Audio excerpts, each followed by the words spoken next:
The reviews for AVB were pretty funny because I bet he does good ones. I bet he put some oomph into it. Because I guess they also have like their business rate, and it looks like he a couple people had probably booked him to like speak at their like company retreat or whatever, or some shit like that. Yeah, that seems like his same. But I haven't looked at the soccer ones recently because I was looking through like the actors and reality star ones that are pretty funny and get pretty cheap, but also like shockingly expensive. I was looking, like I was asking Jules like what would be a funny or like one that you would want, and I realized that Jonathan Frakes would be really funny, like the guy who does. The Beyond Belief. Or yeah, whatever. Exactly. Yeah. But his like $300, and I was like, God damn it, dude. That's like a pretty like good set piece one that a lot of people probably do. Yeah, and also like I mean, if you're like a Star Trek, if you're a cast member, like there's thousands of people who will happily pay $300 to have a Star Trek person be like. I'm going to a wedding in a couple months where the dude who's getting married looks like him, and it's always been a joke that he looks like Jonathan Frakes. So maybe I do that as that would be perfect as the gift to him and his bride. Yeah. At least one contestant from Love Island season 4 is on Cameo. Oh, I'd be shocked if it's only one. I know. I just know of at least one. This seems to be the bread and butter of post-reality show life. I haven't checked to see if any Red Bulls players or anyone ex-Red Bulls world is on Cameo. I'm trying to download the app. I can't. I actually want to say that Tim Cahill was in there, which of course. Yeah. He probably made it into an NFT at this point. Yeah, exactly. Yeah. But I'm don't quote me on that, but I'm pretty sure. Klinsman obviously is in Red Bulls, but I could either way. Well, actually, when I went to look it up a couple of weeks ago, it was actually to see if Klinsman was on there, and I think he used to be, but he's not anymore. You know who should be on there? Former host of a video, Metrofan TV, Lens. Lenzong. Wow, yeah. I'll pay for Lens. I would do that too. Mm-hmm. I would pay Lens to give me a short daily podcast about the Red Bulls. Lens Daily. You're seeing through lenses daily. Seeing Lens daily is what I would do. I would pay him for that. It's very clever. Thank you. Wasn't even thinking about the glasses thing at first, but I could also see what's his name, Lloyd Sam being on cameos. I think I saw him. Okay, that fits. Yeah. Well, actually, a really good one that I think would be typical to be on there is like if Charlie Stillitano was on there for like an absurd rate. Yeah, because I feel like that's a good like intersection of someone who is like actually or was like actually sort of influential for dumb reasons, but like also who the fuck is gonna get a cameo of Charlie Stillitano? Yeah, it's like one of those like some cameos are like, you know, like a Bugatti car or something where they only actually sell like 8 of them, but that's enough to make the overhead. Like, you know, the niche Charlie Stillitano market is forking over for those cameos enough for him to make it work. Felipe's on there. Oh, all right. Maybe we should just be all passively. If there's any gaps in this episode, it's because we're all just have one eye on cameos. Like, oh yeah. But hey, check this guy out. Yeah. Sean Davis. Sorry, really? Yeah. Yeah. I wonder how many he's done. So like Felipe's rate, $14. Wow. Yeah. Steal. And he's big in like 4 different cities now. Yeah. Yeah. Sean Davis is like 40. Okay. So. He did play every single minute of the 2020 season, 2021 season. I wouldn't go below 40 if I were a player, but yeah. It's Alex.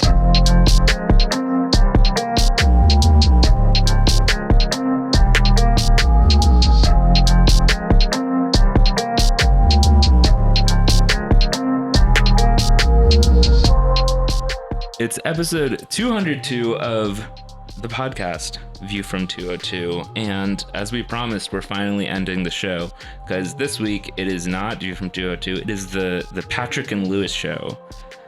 Patrick Klimala and Lewis Morgan running everything for the New York Red Bulls this week as Lewis picks up his first 3 goals and a hat trick. Patrick picks up 3 assists, and honestly he should have had 4. Lewis Morgan should have had 4 goals, and Patrick should have had 4 assists because he would have assisted on that goal that was wrongfully called offside, in my opinion.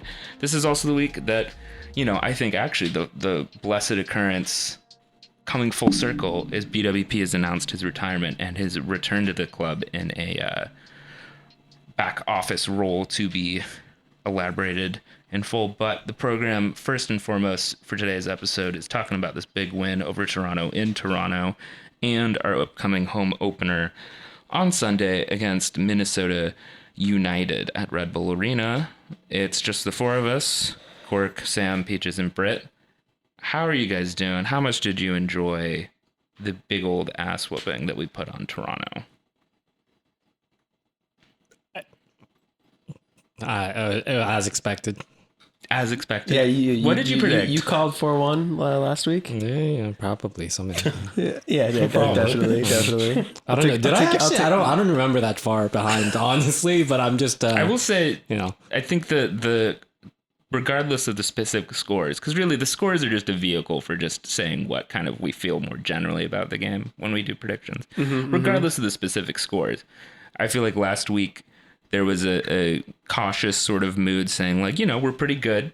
I wouldn't mind a draw. San We're probably Jose gonna look like draw. they're not very good. Yeah. So let's see what happens. It's probably going to be cold. It looks like maybe it wasn't as cold as we thought. No snow. Yeah. Pitch was a fucking disaster. Yeah. I was very hyped during the game. My Yeah. roommate had to knock on my door a couple times because I was making audible I scared the cats noises a when bit they scored. on the third goal. Yeah. Yeah. She just kind of knocked. She's like, "Everything okay?" And I just showed her the computer, and she's like, "All right." It was, yeah. Also, the game was much more dynamic and fast, despite the grass being so bad, and despite it being a little cold. Because the field, especially on our half of the pitch in the first half, really bad grass. Don't know what was going on there. It was all dead. The other half was as a a little more former normal. groundskeeper, what's your take on this whole situation? Looks like too much water, not enough light. I mean, that was the problem at BBVA. That was always the problem. Okay. Honestly, when I was there, we prepped the field. We did like 14-hour day prepping the field for rugby instead of soccer. And then they destroyed the field, and it was literally fucked up for like 2 years after that. Whenever it went on TV, it was still fucked up from that. Good. So maybe they had rugby at BMO this off season, but only in that part of the field. Well, when they let us play at RBA, I think they had said that they're just going to replace the sod. So they're like, all right, just let them run on it for a little bit. I would assume for the supporters game. Yeah. Toronto just did a renovation, right, to that field, or are they going to do one for the World Cup bid coming up? Because I would assume they have undergrass heating there. They're expanding BMO. They're putting that huge roof in and shit. Like, right. Yeah, I wonder if like that's there. Because I forget, does the CFL team play there again now? I can't remember. Because I think TFC are the primary tenants. They don't. Yeah, and Skydome is like too old and shitty to host like big stuff. I think now. Yeah, I think Skydome may have also like cemented in, so to speak, like the baseball outline. Right, like I don't know if right. it's multi-purpose anymore. But anyway, Toronto's field looked like shit. But I guess it is March, so Well, I was going to say, we have like some ballers now. Guys who could just like dribble a little bit, maybe the ball getting stuck a little bit, maybe help suit their kind of flair in a way True. to get past people. I mean, we had struck at the right time, which is when we had the slightly better half of the pitch to work with. I don't think it really made a difference though, because I think Lewis Morgan. I mean, look, especially the first two goals. At least one of them was first time, if not both. First time just back of the net from not even obvious scoring positions. But I'm reminded of what somebody said, I think, which is the review of Lewis Morgan in this offseason was that he just tries shit, right? I think you saw that first and foremost in this game in an obvious way. But I think also looking at his 3 goals, you see some really exciting examples, I think, of just how we're more dynamic in general now, where the passes in from Frankie and Omir for the first 2 goals are really exciting. Just more like fluid bits of how we're going forward compared to last year. Because I feel like last year we would have held up the ball in both those instances and waited for everyone to arrive and just kind of gotten stuck there. But yeah, and I think no, not to toot my own horn, but beep beep. He did kind of do exactly what I sort of diagnosed his signing as being, which is just taking rips from that sort of intermediary area on the edge of the box where we had so much possession and so much action. last year, but nobody to kind of put it into, turn it into chances. And sometimes part of that is just, taking a lash on goal. And you had seen in his, his reels from Miami that was, where he had a lot of his success, where, especially with how Miami played, just sort of kind of Sunday league ball, where they would just kind of run up the field after a dump and then just fire a cross. And he was gathering up those crosses and just whipping it onto goal and, usually making something happen. And it was exactly what you saw here, where it was basically Klimala sort of forcing the ball into the middle, whichever way he could, technically, physically, however, multiple different ways. I mean, to speak to how good Klimala was and how much he provided in this, but, forcing the ball into a dangerous spot in the middle where Morgan just picked it up and gave it a rip, and it turned into 3 goals. The third one especially was even more, it was almost more difficult because it was, he was on a very long breakaway because Toronto was so out of sorts. So a lot of time to have to decide what to do, and he still, put it away. How much of that is Morgan being really fast versus whoever that was? Was that Salcedo? Salcedo and O'Neill were there. Yeah, just ancient 29-year-old man, just washed. Impossible to expect any mobility at that age. Yeah. So Salcedo's, who I guess he hadn't done should have been red card by then, but had a pretty poor showing on the whole. But yeah, on that breakaway, he had Drew running with him, and he didn't even need him at all. Because it was just that was a great sequence as well. Because that was also something very clearly that we'd had several sequences like that last year where Patrick just didn't have an option like that, like he did. Or if I think the thing that was so impressive was that it's such a small thing, but that last touch that Morgan had before the shot, they, going that fast for that long on a break, and to be able to touch it so delicately and then take the shot. I feel like we've had situations where Omir, for example, same spot, but just touch a little too heavy. That happened in San Jose, right? So it's nice to have somebody who just is that talented. Yeah. And I think Morgan taking those shots, and Klimala for his part too. Klimala had a shot on goal, forced to save out of Bono 40 seconds into the game. And, it would have taken a howler, I think, to score, but I think is an indication of how aggressive the entire front front 4 or 5, I guess, depending on the moment, if you want to count Omir or Frankie in some context too.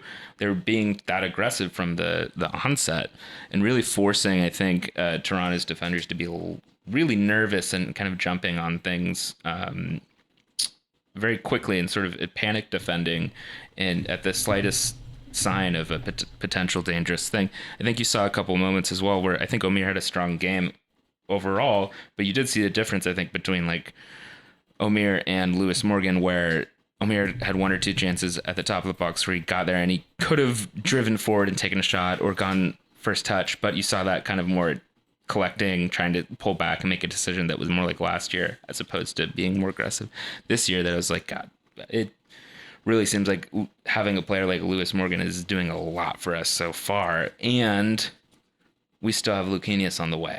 And Fletcher. Yeah, and his Fletcher. movement is just, I think, opening up a lot of stuff by being kind of that threat. Just basically every frustration I had last year about kind of our attack seeming a little flaccid, seeming a little languid at times. It seems like we're a little bit more on the front foot when we have the ball, and we're trying to make sure we are taking advantage of when we have an advantage. There's this sense of urgency now on this team, and it's kind of been okay when we screw up, because there are still messy balls, I think, from our midfield that put us in spots of trouble. Obviously, we haven't gotten a clean sheet so far, but it's great that we're working out those kinks this early. Because everyone else is making those same mistakes too. Or we're scoring enough to give us some breathing room, so that, I think there's an alternate universe where, maybe we don't have Lewis Morgan on the team. Maybe we don't have, we certainly don't have a hat trick, and it's more 1-1, 0-0-1 maybe in the first half. And we're talking about how Dylan Nealis had a really tough day, and, what does this mean for his career here? And, yada, yada, yada. But now we're saying, we'll figure that out. We can work on that instead, which is such a welcome development.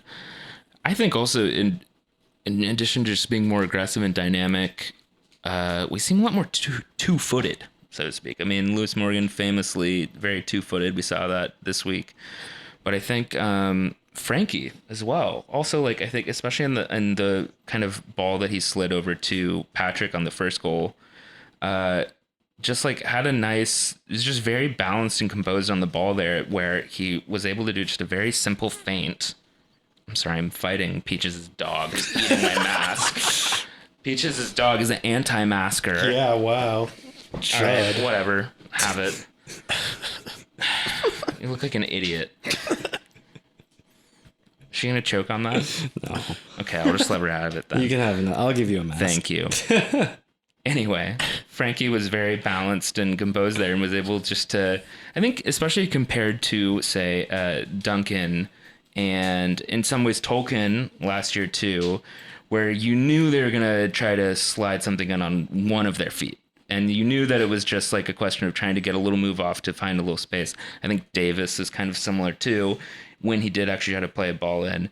Just like that little extra dose of unpredictability and fluidness seemed to be the characteristic of all of our goals on the day. And then also, I mean, with our fourth goal, just like pure set piece quality was so much better. I mean, it was so simple. Toronto really should have marked long better, but like what a better entry ball on the set piece as compared to everything last year. Yeah, I can't really remember how many set pieces Amaya took when he was actually in the team last year. Because yeah, especially when we saw Morgan putting in some great balls, some great dead balls in the first game. Who were the primaries in San last Jose? year? Was Davis one of them? Davis took some. Tolkien took some. Tolkien took over on corners. A lot of the Edwards corners. took some every now and again. Tolkien displaced Clark on the corners. The wide balls. Yeah. If it was ever plausible that we could go direct, CCJ was one of the guys standing over it. Oh right, yeah, CCJ scored that direct one. Yeah, right. and I think he even took a couple of just like crosses, not just shots. Yeah, it didn't seem like we necessarily had a guy. I mean, have we had a direct free kick this year yet? Because right now I'm thinking it's got to be Morgan. And I mean, I don't know. Let's see how Lucanius goes, but especially Morgan probably can just line up straight down the middle, and then you don't know which foot he's hitting with, you know. So a lot to love there already. But in a broader pattern of the whole match, Toronto's left back Luca Petrazzo, who I think is a academy kid of theirs making their first start, was one of their few bright spots, I think. And it's sort of hard for me to determine. I suppose my question is did this kid have a really good game and was particularly talented, or did Dylan Nealis have a kind of tough game out there? Because even before the goal, I think this Petrazzo kid was finding a lot of space on the left side and kind of getting him past him. What do you think? Was Petrazzo good, or was Nealis having a tough day, or a little bit of both? I think it might have been a thing where Toronto's play was just funneling towards Petrazzo a lot, and that wasn't necessarily a good thing or like the plan for them. I don't think it was. Aaron Long actually said after the game that the fact that all the conditions there, that it was so cold, it was so windy, the field was shitty. It all combined to make for a somewhat tentative game that they thrived on, that the Red Bulls thrived on from Toronto, kind of being indecisive and just taking a lot of time to make their decisions. And it seemed like Petrazzo, if eventually, with how the game started going for them, especially when they went down a goal or two, Petrazzo was starting to be the recipient of kind of the only ball they could play in a lot of circumstances, was just hitting kind of a big looping diagonal out to him, the second that they, finally had a player who wasn't getting harassed by a Red Bulls player. They would just kind of do that. And he was kind of collecting the ball in some of these sort of ISO kind of spaces against Dylan Nealis, and twisting him around a little bit. But in all honesty, obviously the goal ended up happening, and that was a situation where just kind of the whole back line had gotten dragged out of place on that one, and the whole team kind of reaped the benefits with Jimenez kind of carrying it past that momentum. Outside of that, I don't know that, Petrazo and just the Toronto attack in general really made New York pay for what, they were getting out of, sort of exposing Nealis a few times. I think there's one other chance where it was before Jimenez scored their only goal that Coronel was forced into one save, but I think it was more off of a mistake in midfield. But I guess, yeah, I agree that most of like the noise Petrazo or space Petrazo was finding kind of ended up being isolated in the end. He didn't really end up having that many options. I wonder if they're like maybe he's just less comfortable if we play with 4 defenders, in that kind of a system, where he's not playing more of that wing back role, and he has that more traditional fullback responsibility. Yeah, he kind of said there was a good club kind of video that they put out that was both Dylan and Sean Nealis sort of talking about their backgrounds and stuff like that, where Dylan kind of put an emphasis on that first of all, it was interesting both that Dylan Nealis like always wanted to be a pro player, like from his early teens, and Sean and was played just academy and all that. And Sean was just kind of like along for the ride, and ended up making it anyway. So I thought that was pretty cool thing to illustrate. But then it was also that part of that Dylan Nealis being a lot more serious player as a youth was that he played as like a technical attacker, like kind of winger when he was younger, and he's not necessarily, he didn't move up the ladder in the collegiate and eventually professional game through being a defense first kind of player. Mm-hmm. So I think there is some truth probably to what you're saying, Peaches, where especially playing in the 4-man back line, he's not as used to having to kind of shut down an entire side the way he was expected to in this setup. So. Which, Tom Edwards is back. So. Perfect timing. Yeah, baby. Yeah, so would you say that I guess this match we were more 4 at the back rather than 3 at the back, even though we have both Morgan and Nealis on the right again here. Nealis was kind of performing more as a traditional fullback rather than kind of the right center back than he was in week 1. Is that fair to say, you think? Yeah. It's interesting too. I mean, that there is still some truth that he's more comfortable in the 4-man, or less comfortable in the 4-man line, but also that strange little paradox that he seemed a little more comfortable doing a left center back role that I don't think anybody saw coming in week 1. So I don't know. I think that too is more reason to kind of let the jury stay out on Dylan Nealis for a little bit, because I don't think even Struber necessarily knows where his best fit might be long term, especially once Edwards is back in the rotation. So. Well, even in the 3 in the back from the first week, if that's talent and Struber has his way with the league, and if the league is as easy as we suspect, it seems that he's trying like this kind of overlapping center back thing too. So, maybe he fits into that kind of role where, like we saw Aaron Long push so far up because we have so much stability now with 3 at the back of like Nealis and Aaron Long, right? Yeah, and it was interesting that Edwards made his 2022 debut for us, so he's fit. Maybe not 90 minutes, but he's fit enough to play a solid 30 minutes. He came in for Long, which is maybe it's probably just like a don't want Long to do his Achilles again. Maybe have him in, but getting Edwards in some more experience as at the center back position again, rather than just doing a like for Nealis, which I think speaks to maybe Struber saying, no reason not to let Nealis just feel out the rest of the game here on that part of the field. Now that we're comfortably in the lead, get Tom in there warmed up, make his debut, and then go wrap Aaron Long in bubble wrap and dump him in an ice bath immediately.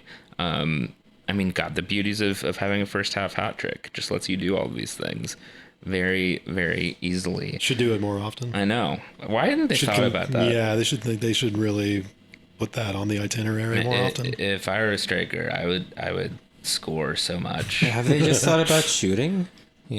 I say this at the arena. This might be controversial, but I mean, depending on the context, but generally, I am pro just like yelling shoot, just sort of as a laugh. Mm-hmm. This sets some people off.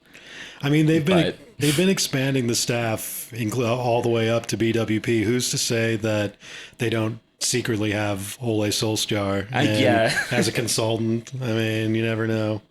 Yeah, so true. And who was the manager? I think it was a former player. Paul Ince. The shoot. Yeah, the shoot written on the pad. Okay. Yeah. That's me. That would be my team talk. But yeah. So on the goal that we conceded as well, I'm curious, like deconstructing that a bit and prefacing this that it's not that big a deal. We won by a lot, but just taking advantage of that to kind of deconstruct it just out of curiosity. Long kind of jump, kind of steps forward to try to intercept the ball into Jimenez, and then loses out by a split second, and then Jimenez is sort of in on goal and is able to hesitate and step past Coronel. I'm wondering, I mean, should Long in general maybe like if he plays that more conservatively and just kind of tries to stand him up a bit, is that the better move there? And then is that probably what the team defense should look like more on that kind of situation in the future? Or is it the right move to go aggressively for that step in the final third of the game there? And is that probably how we want to play regardless? I don't know. I think that, suffice it to say that this may be a controversial take here, but, because we didn't lose, right? Because we won, you can't say that I'm blaming this on the officiating, but I really think that the officiating was really ramped up against us this game, and that was not a foul at all. A foul? Leading to the set piece, right? We didn't concede on a set piece. You're thinking of last week. You're thinking of week one. Mm-hmm. Oh, yeah. Wow. Just so many, wow. I mean, the officiating was pretty poor in this game, though. I think I was just generally mad with the officiating this week then, to bring that up. It wasn't great. Yeah.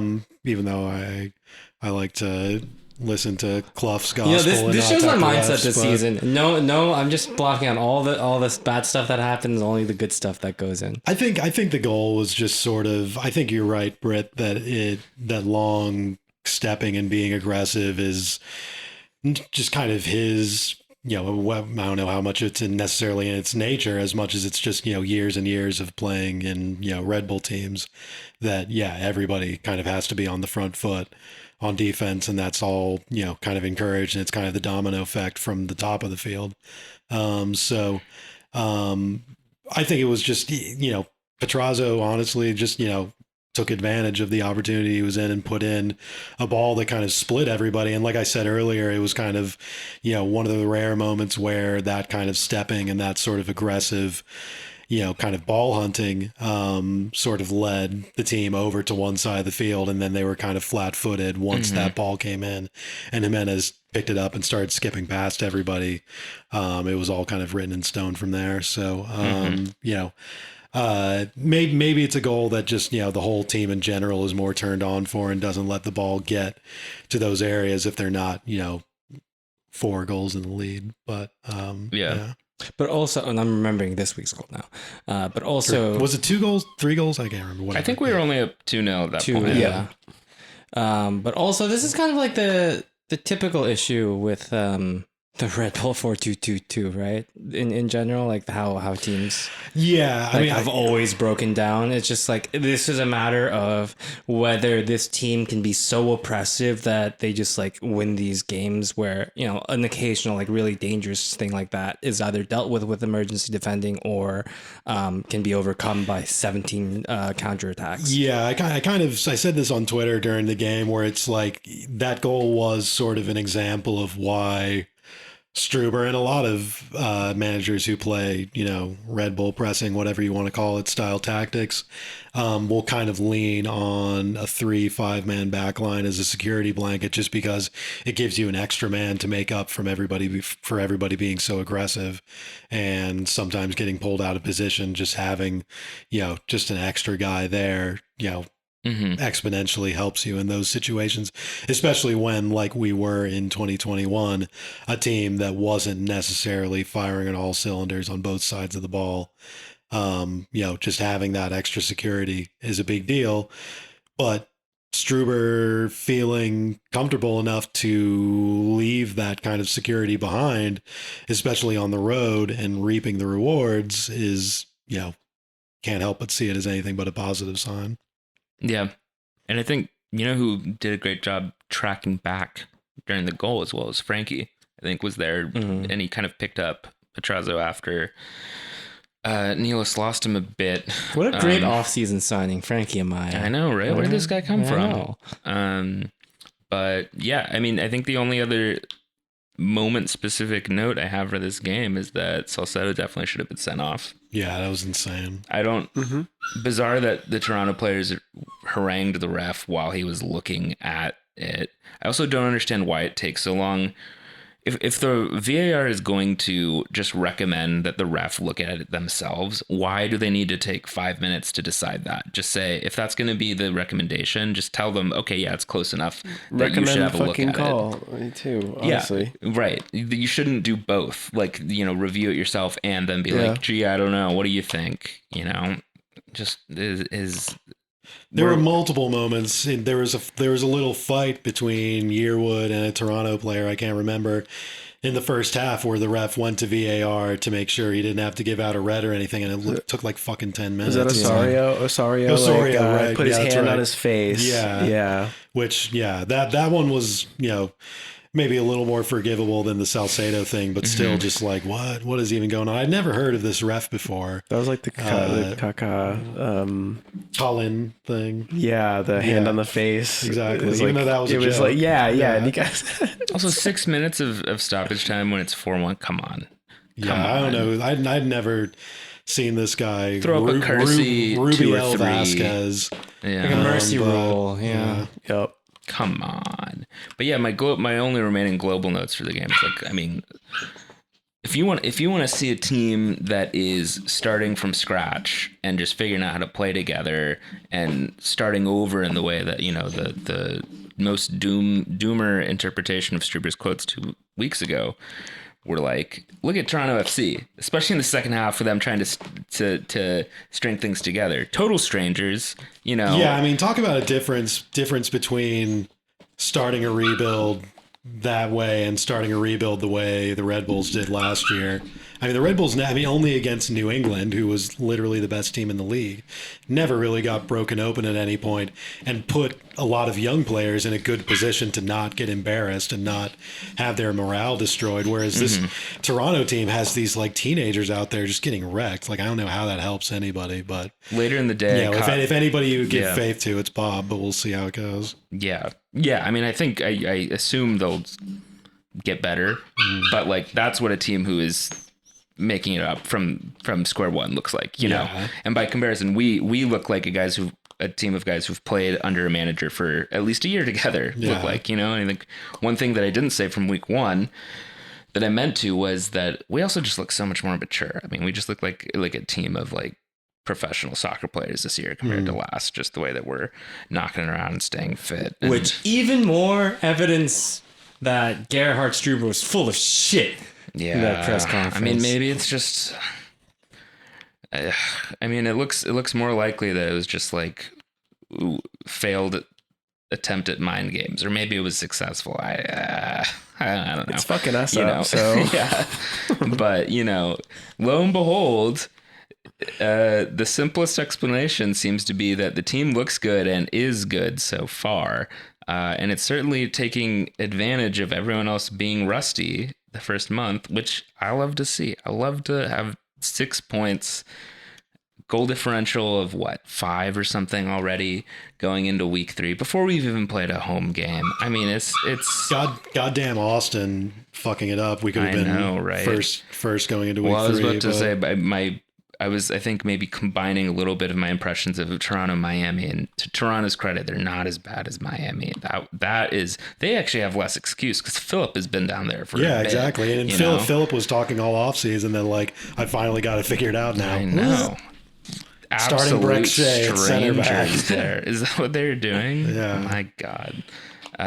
But it's amazing that Breck Shea not only is still in the league, but has a starting position at a team. I know, right? He's one of those guys that, like, like didn't Arsene Wenger give a quote once, like that week that Shea trained there, where he was like, oh yeah, this is an interesting, like, legitimate talent who's like a student of the game. Supposedly Ferguson was going to sign him and convert him to be a center back, but that made more sense when he was like 18 right, than it does when he's like 32. Totally. Yeah, he seems to have like a weird He just copied that round of endorsements. Bizarre guy.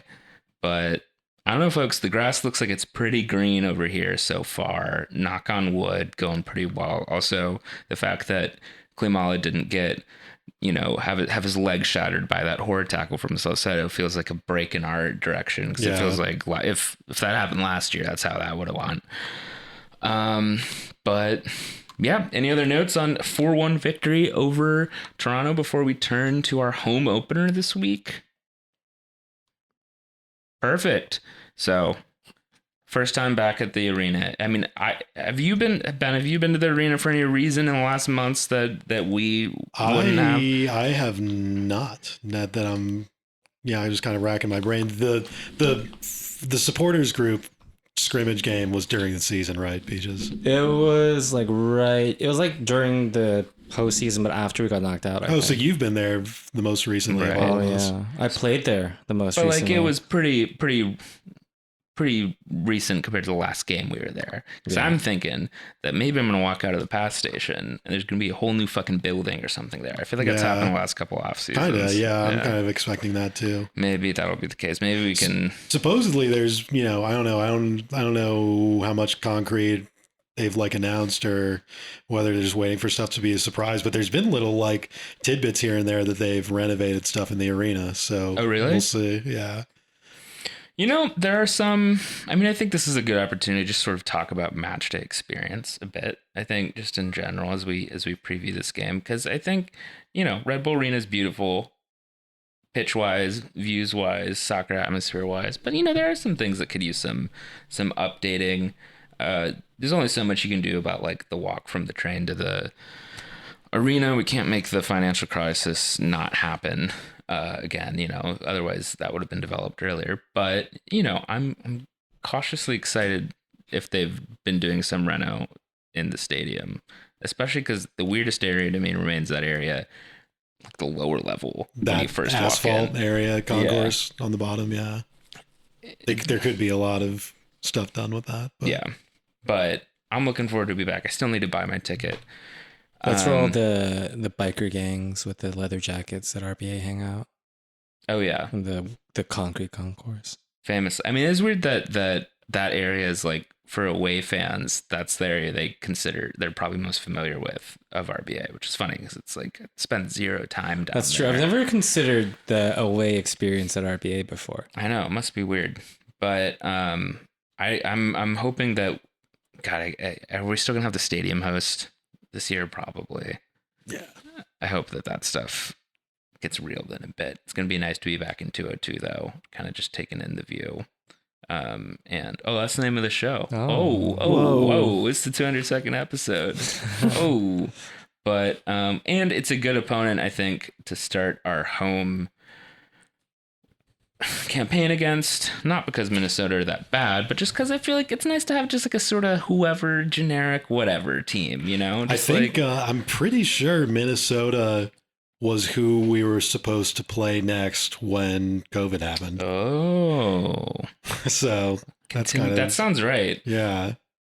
Did we not end up playing them at all? I guess. Oh, damn. We played that season. We played Cincinnati, Salt Lake, and then I think we were supposed to have Minnesota coming home the week everything got canceled. Damn. I have to say, Minnesota was also a early zone harbinger in 2019. I think that's my last memory of them. Yeah. In RBA. That's probably the only time they played at RBA, right? Minnesota? Yeah. Actually, I think you're thinking of San Jose. Or no. Didn't we lose to Minnesota in 2019? I'm pretty sure we did. Maybe. No, I don't think we played Minnesota. We played Minnesota in 2018 and worked them. That was the game where BWP scored that Beckham through ball by Alex Muyl. Remember that goal? I remember that one. I'm pretty sure that was against Minnesota. We lost to Minnesota 2-1 on April 6, 2019. 2019? Yeah. Huh. So I feel like that was I think that was an early zone harbinger at the time because we were all, defend our fortress. We like hadn't lost at home the whole last year. And then we lost to Minnesota ended up being decent that year, not amazing. But then it was like, oh, fuck, we dropped a early season game against Minnesota. Ooh, that's not great. What's going on here? But well, I think you don't remember that being remarkable because you're so early on the zone compared to everyone else. Yeah. But 'cause you're so much more right than everyone else at the time. Minnesota so far this year have drawn twice. So pretty true to form as being middle of the road sort of team. Granted, they've tied against Philadelphia and Nashville, so two all right teams. But they really are like the most generic MLS team you could conjure up, which will be a nice control against, us playing crap teams the first couple of weeks. I think so. I think they'll come in, give a solid effort, try to keep their kits clean. But are they still coached by Adrian? Yeah, he's still around. I just looked it up. It was the same thing. We should be able to do them still, I think. I think that they will politely fold if we press on them a little bit. Yeah, I only asked that because that sounds wrong that he's still there, Yeah, they haven't done anything remarkable enough, I think, to keep him around. He's been there for 6 years. Yeah, if you told me like Miguel Ibarra is still there, they finished like 6 years. They finished like 5th and 6th. So they're in the conference every year, and then just go out in the playoffs. Also, don't say that because I remember like yesterday when he was at Orlando and like got the red card against us. That's really throwing me that he's been there for that long. Or I guess 5 years. It was end of Still. 2016. This is the 6th season. So because they started in 2017. Well, I kind of had him pegged as a kind of 3 or 4 year kind of guy, where he kind of just wears out his welcome to another team. Yeah. He's he's established enough now that probably even if he leaves Minnesota, he'll probably get another job. Like a San Jose coach or something. The next expansion team. How is he supposed to, recharge Charlotte, his power for by sure. getting a sunburn? Like, you can't get a sunburn in Minnesota. It's not possible. Yeah, he's been able to really lean into the white shirts without any peril. Maybe that's actually the secret to his Minnesota. longevity is that the sun has been poisoning him all of these years. Oh, so now he's true. But now maybe he's getting snow burn, though. Maybe that's the key. But the only player I recognize from Minnesota's 11 last week is Will Trapp. That's it. Wow. Nice. Is he Yeah, they really are a bunch of guys. Who? Miller? Oh, Yeah, that was the okay. guy who was the LAFC keeper. Yeah, I remember that. Tyler guy. Miller. Tyler Miller. And have no idea if he's any good. Entirely unremarkable. Yeah. Well, what do you expect out of this game? What do you want to see?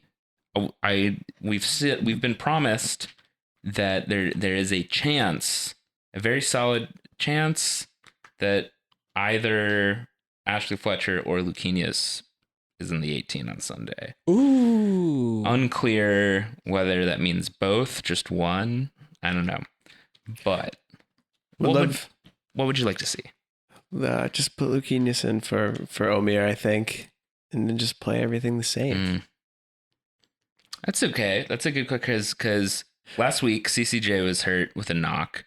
We see Barlow, Omir, and Klimala lead the line. Oh yeah, okay, never mind. But I don't know. I mean, I think No, I'm getting it was wrong. really good. I would say Lucchinius for okay. Actually, I don't know. I honestly, I forgot Barlow started. I'm so happy for him, and I love this journey that he's taken in 2022. But I did forget that he started the game this weekend. But Lucchinius, I do want him to start. Maybe some Edwards starting minutes. Why not?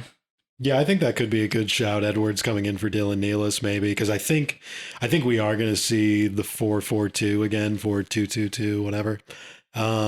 Minnesota, they play sort of like the 4-2-3-1, 4-3-3, whatever you want to call it, but they're not playing with like multiple central forwards. And Struber generally liked, to play those teams with, the 4-4-2, however he sees the pressing distances or whatnot last year. So I think all that combined with how well the team looked or how good the team looked last week all combines to probably lean towards that formation again. And I think what you said, Brit, is true that Minnesota, is, kind of exactly what you mean when you say Minnesota is just kind of a generic MLS team, is that, they'll do, basic stuff right. They won't set themselves up to get, opened up, but that the second that you put them under some pressure, they have any type of setback.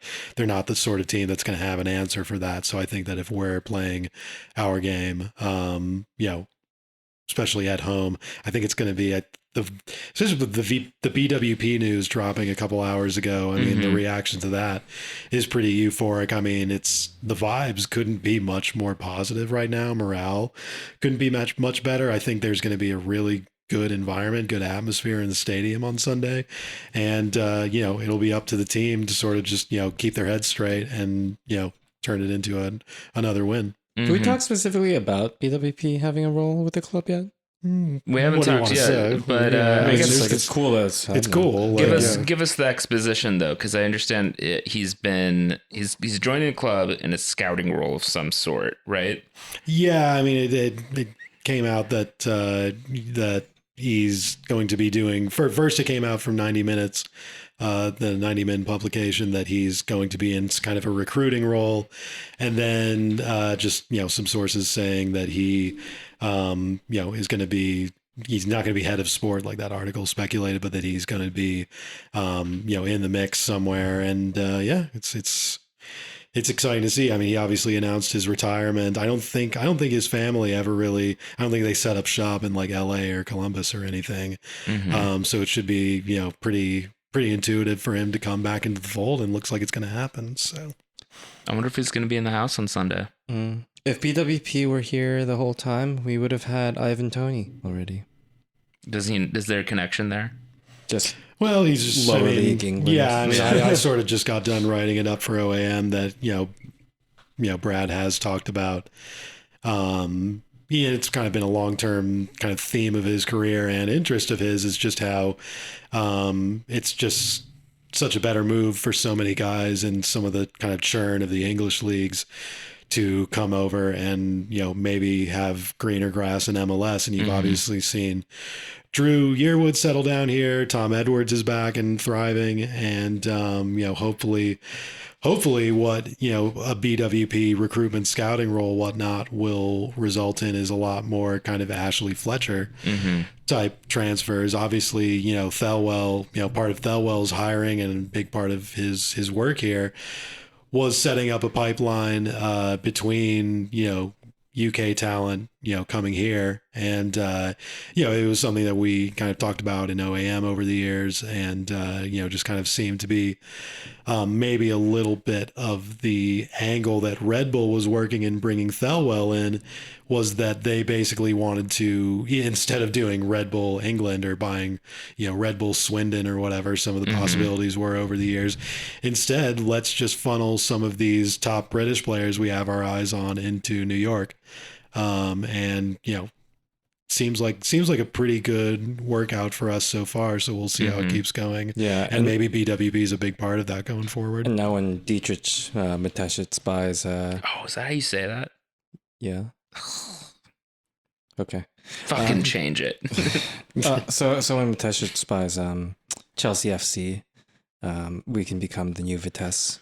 I don't like that. No. But BWP did really grow up in the business, so to speak. Right. And I feel like his I'm sure his dad has so many people hit him up with. Oh my God. Wake up, everyone. BWP is a industry plant. So true. I mean, so many of the athletes are, but there was a cool piece. I guess Sean Wright Phillips is the son who's now a pro in an academy or something. Yeah. But he gave an interview saying that he would watch his dad and his grandfather and even his uncle's clips, like, for inspiration. Watching, inspiration game tape, which I thought was cool. Also, like, BWP was represented by Darren Dean at one point, right? Like, and so is all hooked into the Dean network over there at some level. So good connection to have, I think. But I would hope to see him back at the arena. It's too bad we already had a really weird, awkward ceremony for him after a game, because it would be more intuitive time to do that now. But we'll worry about that later or never. Sean Wright Phillips was in the media again, right? He gave a quote about Jesse Marsh. Oh, might have been this part of the same press tour for the thing that I was reading, but yeah, for Sunday, I think it's lined up to be a good vibe start. I think it's a good shout to see Edwards maybe back in the pitch. I would expect to see Fletcher get some minutes. I mean, maybe Fletcher starts leading the line. I mean, seeing Barlow lead the line with Klimala last week makes me think maybe we see a proxy him for Fletcher. Yeah, maybe we see Fletcher and Klimala start together more often than I was even thinking.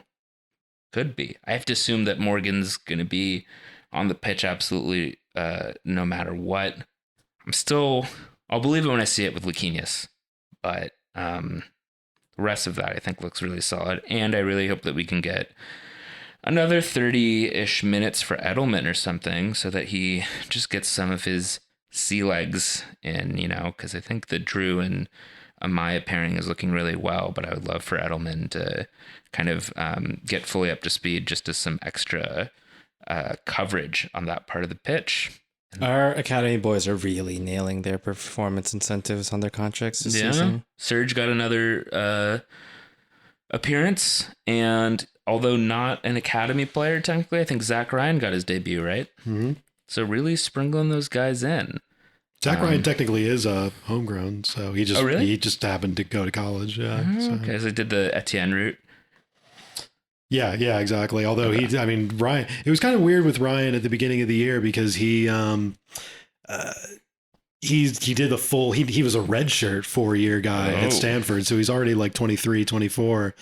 But when they signed him, they were like, oh, he's going to be good for Red Bulls too. But it's like, I don't know if I took that as kind of just like lip service because I think they didn't want to necessarily say, oh, we actually really like this guy. I don't think you're signing a guy for this current version of the Red Bulls who's 23 or 24 if you don't think he's pretty damn good. Yeah. And there seemed to be like a lot of clips of him in preseason, and him coming into an MLS game immediately before he even does any USL stints is a good sign for his case. So we'll see. It'll be good for American soccer if a guy like that makes it. Yeah. No, I mean, it proves that, there's still, I think there always has still been talent who kind of sinks through, at that age. I mean, we obviously have Aaron Long to show for that, but yeah, no, I think that's true. Well, I mean, it'll be nice when, when the global scouts go to random pickup games in Brooklyn and come across our LIU league. Yeah. They'll scout Pat Haddad for Red Bull finally. Oh yeah, definitely. The mention of NCAA though did remind me one thing that Dylan Nealis mentioned in that video as well was how I guess at Georgetown they just their tradition of playing and just ethos is all about defense first. You had a throwaway line about that. And it's like, okay, that really makes sense why we are getting so many guys from there as well. Because I think a bunch of our draft picks and kind of homegrowns have gone through Georgetown at some point, but a lot to be looking forward to this week. Any other wish list items for Sunday? I mean, obviously, one that I forgot to mention. Love to get a clean sheet. I think we deserved a clean sheet so far. Just keep some focus, no dumb mistakes on fouls or anything. I think we can do it. Coronel deserves to have one so far, I think. But your expectation for Sunday? Vibes? Formation, result, any of the above? I'm thinking 1-0 win. Little callback to last year. 2-0. Yeah, I don't know. I would love to just see a bunch of new players out on the field, but I have a feeling that Struber won't deviate too far from what was successful in Toronto.